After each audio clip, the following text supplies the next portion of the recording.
I can see up your skirt. Can you? No, I'm joking. Oh! Cast your balls down.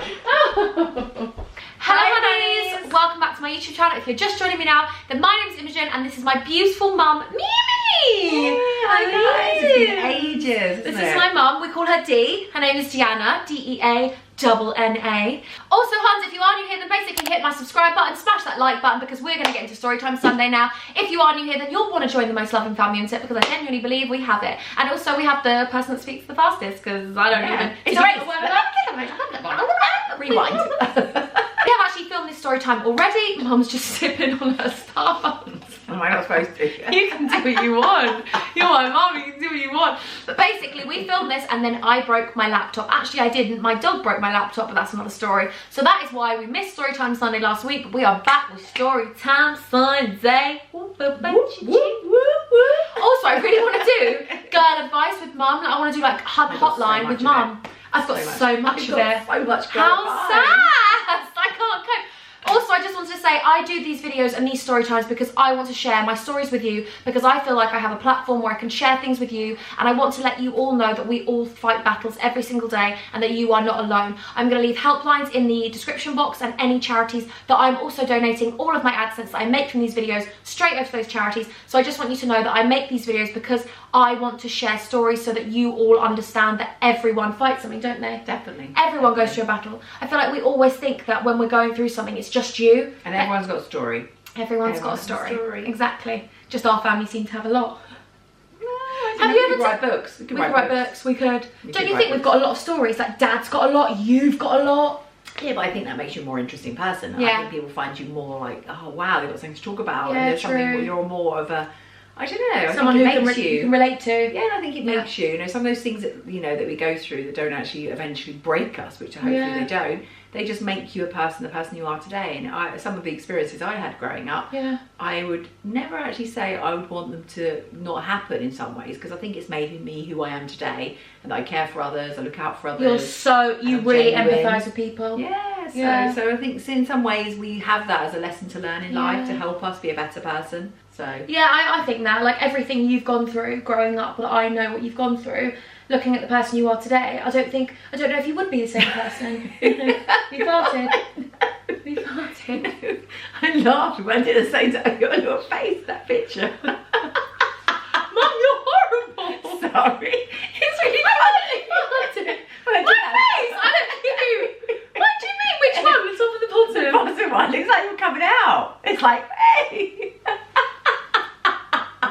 Sorry, it's a how random I am. That's what Imogen gets in. No. This is next level. As you get older, it's getting worse.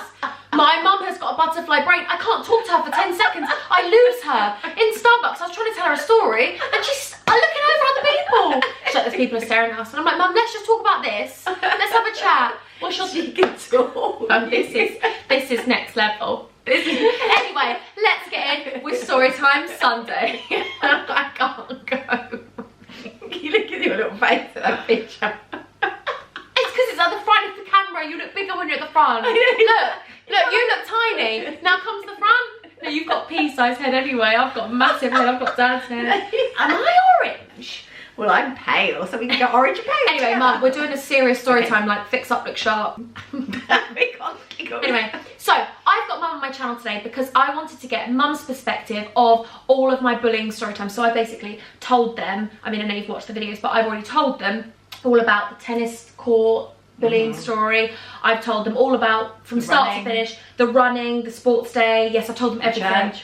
This is where I wanted you to come in. Yeah, so I've done everything pretty much up until this point, and this is at the very end, really, wasn't it, the church situation? Yeah, it was getting towards where it was just, but that was it, sort of thing. We'd given up, and I think the school ended up basically not really doing very much to help. Because everyone keeps saying, why did you not pull me out? But I didn't want to be pulled out, did I? Because I didn't want to go to another school because I was so messed up.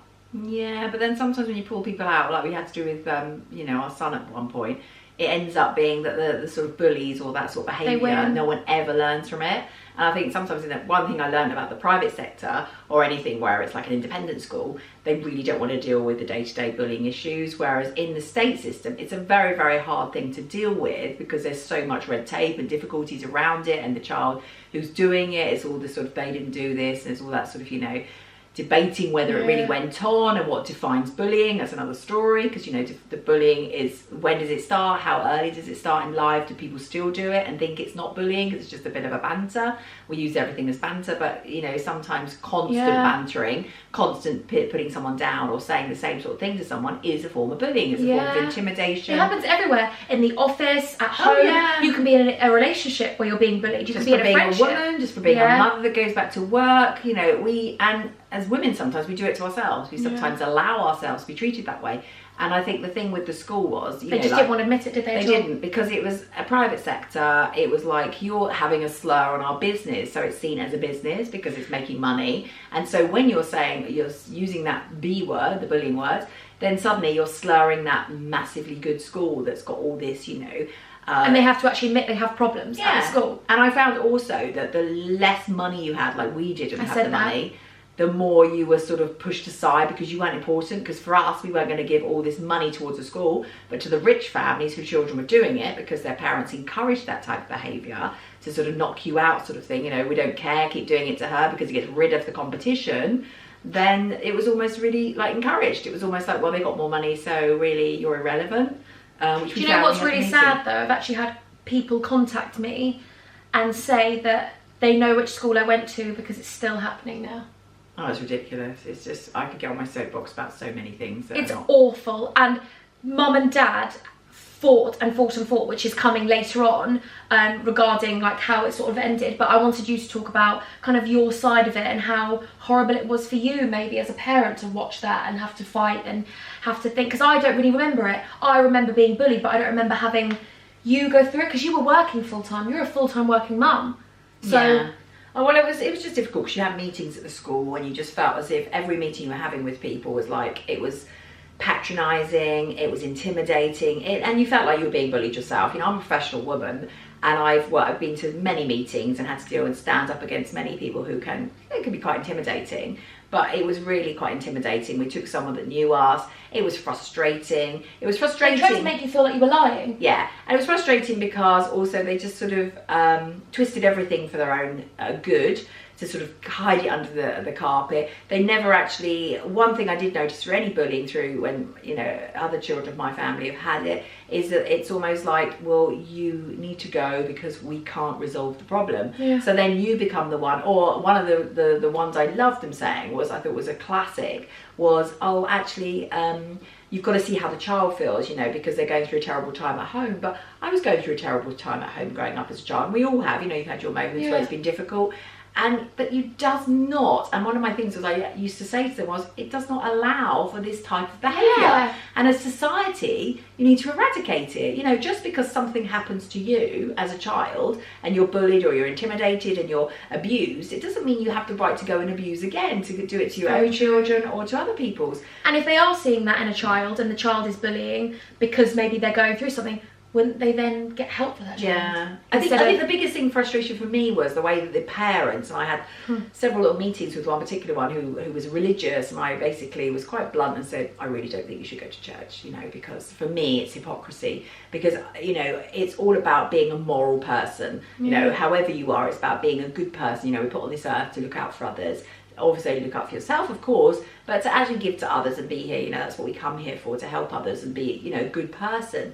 But people are allowing that sort of behaviour to carry on, and for me, if my children ever were to do it, and I have had an incident where one of my little sons decided to say the wrong thing to a child, and as soon as I found out about it, I was like, no, you do not do that, you do not speak like that. And the parent said to me, one of the things she said was, wow, you're a first parent I know that will actually say to your child, it's wrong. But none of the parents... They didn't want to admit it. No, one of the parents that did this, even though we had the evidence in the paper all over there, was that they just denied their child would do it, and they were just backing their own children. Yeah, we had so much evidence, didn't we? And that was the thing. And I think, I will say one thing about my parents, my mum and dad.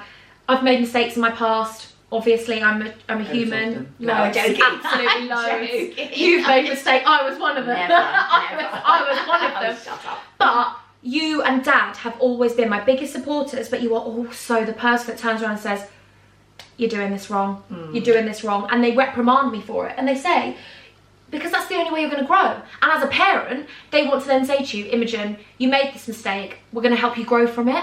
And that's what you do sometimes. You know, when I've lost myself amongst things, you've said to me, whoa, we're pulling you straight down. As much as you're my biggest fan and supporter, not a fan, but you know what I mean, like you build me up, you also are there to go, here, this is the ground. That's what I read about here. Michael Bublé. The same thing happens to him. Really? Yeah, he's a very grounded person because his mum is very It's all about your upbringing, yeah. She's like, you know, as soon as she felt he was getting a bit, I remember reading his autobiography, and he said as soon as he started to get above his stations, or a bit of, oh, look at me, I'm so amazing, his mum would be the first one to say, why are you acting like that? What are you doing? And he just like, I love my mum for that, because she brought me back to, because we do get carried away. All of us get carried away. We get excitable, and it can come across in the wrong way, but getting back to parents are meant to be the one that tells you that, but their parents didn't want to admit that they were doing anything bad. No. Because they saw it as like a failure as a parent. And I think as the most frustrating thing as a parent was, I actually started to see why people get sort of carried away and not that I ever condone any sort of bad behaviour towards, you know, taking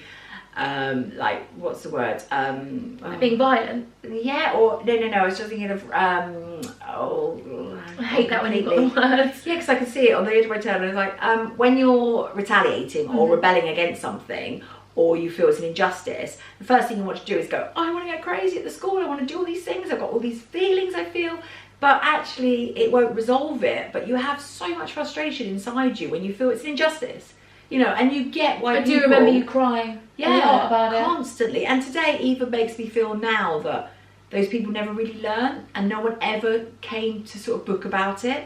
And it's just the way that you can destroy someone. You know, you hear these stories all the time. People kill themselves because of bullying. People can't cope because they're ostracised, or they're, you know, for being different. They lose their hair. And I celebrate differences. You know, we've all got differences. We're all, and it should be something that we embrace and go, actually, I like that person because she's quirky. Yeah. Everybody adds some sort of value in life. And, you know, and I think the majority of it was jealousy. It always runs down to jealousy. And it was because their children weren't doing as well. They didn't expect you to do as well. And I think the other thing that you get I was the new girl at the school that they weren't used to having in the other teams, or doing things that were academic or dancing. They weren't used to it, were they? No. And also, I think one of the things you got probably bullied for, and I probably did it all with my children, I made you all too nice to others, and in the end, when I always used to say, if anyone was being picked on, please stand by them and look after them, and don't let that happen. And because you did that, it all backfired on you.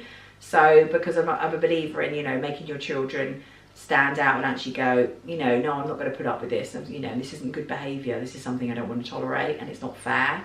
So I would rather be too nice than be like them, though. Yeah, oh no, it's nice to be nice, but it's also, sometimes it puts you in the firing line. Because people, you know, but, you know, I've had it at work. I've been bullied at work and intimidated or put down, or, you know, right from a very early age when I was 14 in a job, you know, the girl that I worked with was horrible to me, you know, took me out of me, made me feel really small. And people do it without even knowing, but they do it slowly, and it builds and builds and gets worse. And the more I found, the frustrating thing with it more was that you know, you're trying to deal with it, whereas it gets worse because no one's resolving it. And you and Dad were having to deal with it and walk me into school and do all these things, pick me up all the time because of things that were happening. But the school should have managed it. They should have managed that. The school were doing nothing. Yeah. And they didn't even say, you know, your dad shouldn't be coming here, your mum shouldn't be coming here, because you were the only one. And also the lady that dealt with it at the time with us said you would have a civil case today. You could actually bring those people to court today for a civil liability case. You've got all the evidence. You can bring those people to book today and actually sue them, actually, for what they did for your damages, for the fact that they mentally put you through that. You could always do that one day. So that's something to bear in mind, that, you know, people, court cases that don't go, you know, don't win in a court case because of there's not enough evidence and things like that, or certain things, you know, they can't do it from the CPS or whatever. But when it comes to actually your civil, people to go to a civil court about just how they felt, what they, you know, what the effects it was on their life, you know.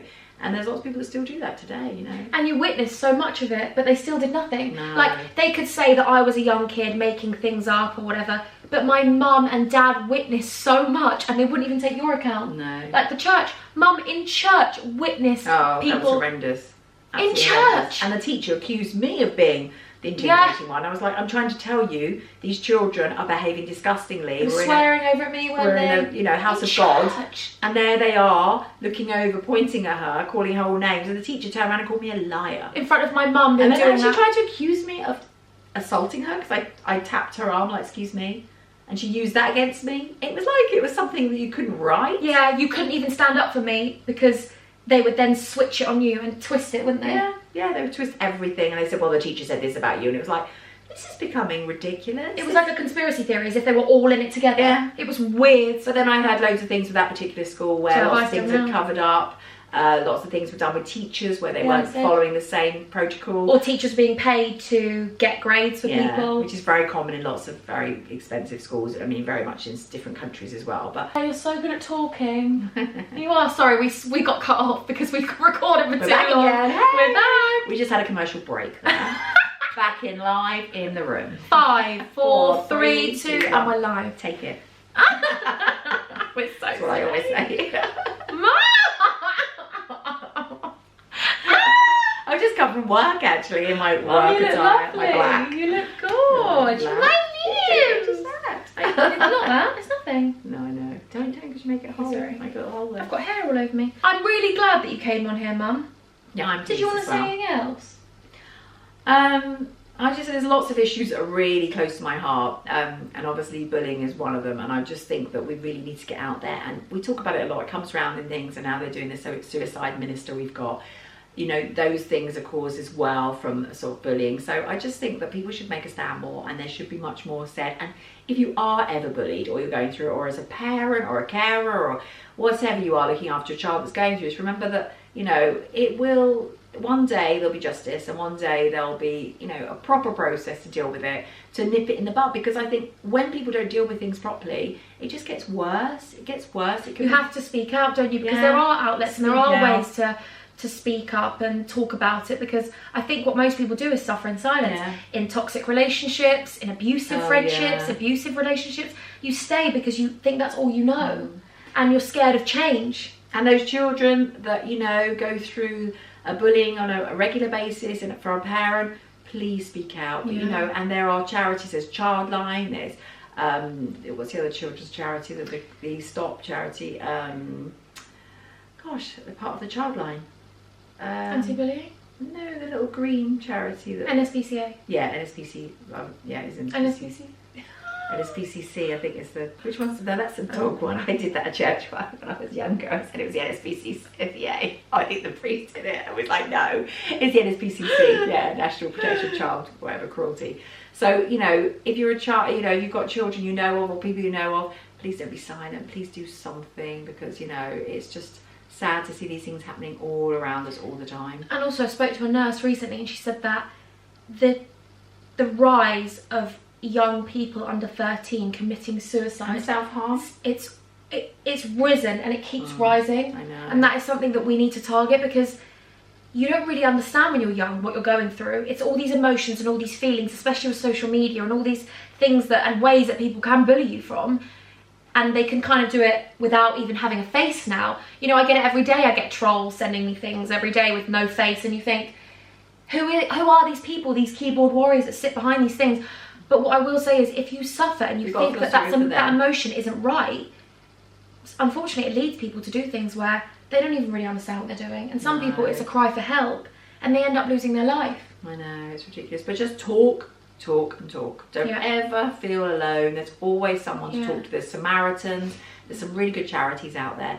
And do you know what? Some of the feelings we have, they're not always a nice feeling to be feeling, or they don't feel nice inside. You think, well, I don't feel like this. So there's a brain is a very strange thing sometimes, and it can make us feel all sorts of strange things. But there's always someone that listen, and they're not going to judge you, and they're going to know that you're going through a difficult patch or whatever in your life, and you'll come out stronger in the end. 100%. You're more likely to come out stronger, but just don't feel alone. You want it to be for those people to reflect in their own lives and look and go, do you know what? Maybe I was a bit wrong. Maybe I was. And maybe if they even get that feeling, or that feeling of slight guilt, or feeling of, oh, I shouldn't have been that, and they're a better person in their lives now then that's the thing. You know, I'm a great believer in karma anyway, and karma has a way of coming back round.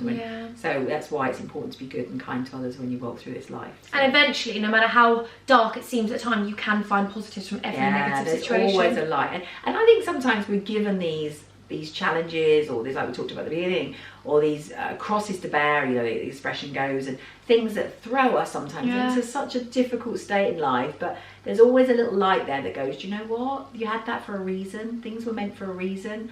And you know, just if you're not coping or you're struggling, please talk to people. Please don't suffer alone. Yeah, we love you. Also, I'm going to get Mum back for Hun Hotline because I think it'd be really fun, because obviously I do Hun Hotline on this channel where you send me some questions and then we answer them. So I thought it'd be nice to have like guests on here. Mum, you're also going to need to come back when I talk about the ending of this whole story, because next part is Dad. So you actually came before Dad. Well done, Mum. Whoop, whoop, whoop. Mum, Hun. You know, you came, you won.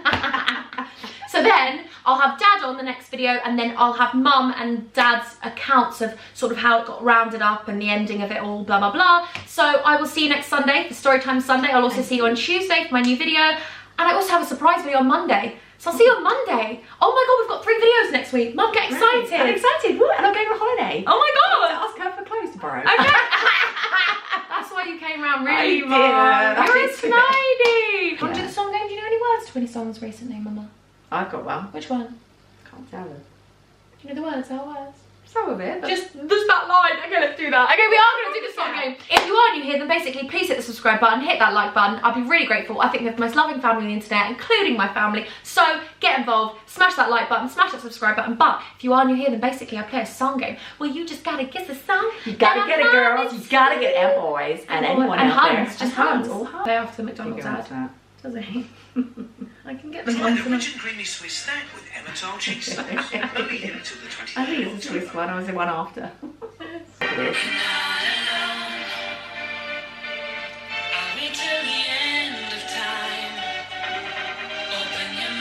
Oh no. Oh my God, we're awful. We're awful. I'm so sorry. I get it. I'm so sorry. I'll give you a clue. It relates to a lot of things I've talked about where I'm telling you. No, Mama, I'm going to put it in. I'm just going to put it in. Okay. Okay. I love you, and until next time, we're going to love you. Nice coming back. And we're going to leave you, baby girls and Huns and boys. And what? This American accent, it comes. Do you like that photo? Because I get it framed for you. I love it. That's nice. You like got a little potato head. And that, my friends, is bullying. No, it's not.